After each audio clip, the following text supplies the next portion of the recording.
Hi friends, உதிரி பூக்கள் பாகம் 26. ஓசைப்படாமல் நின்று இருவருக்கும் இடையே நடந்த உரையாடலை காதில் வாங்கினாள் பவித்ரா. நான் போயிடுறேன், எதையாவது உளறி சசியோட கல்யாணத்தை நிறுத்திடாதீங்க. எனக்கு சசி தான் முக்கியம். அவரோட சந்தோஷமும் நிம்மதியும் தான் முக்கியம்.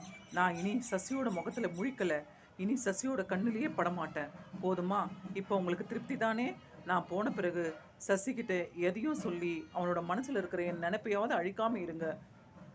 தலைக்கு மேலே கைகளை குவித்து கும்பிட்டாள் பானுமதி. சசி, என்னை மன்னிச்சிரு. உன்னோட சந்தோஷத்தை கெடுக்கக்கூடாதுன்னு தான் நான் இந்த மண்டபத்தை விட்டுட்டு போகிறேன். இந்த கேவலமான மனுஷனோட வார்த்தைக்கு கட்டுப்பட்டு உன்னை விட்டு போகிறேன். துக்கம் நெஞ்சை அடித்தது, கண்களை இருட்டி கொண்டு வந்தது. அந்த அறையை விட்டு ஒரு அடி கூட எடுத்து வைக்க முடியவில்லை. கால்கள் பின்னி கொண்டன பானுமதிக்கு.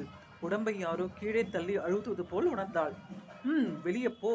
அரைக்கதவை விரிய திறந்து வைத்தார் பரந்தாமன். அதிர்ச்சி, பயம், படப்படப்பு எல்லாம் ஒரே நேரத்தில் பானுமதியை ஆக்கிரமிக்க சுருக்கென்று இதய பகுதியில் வலி தைத்தது.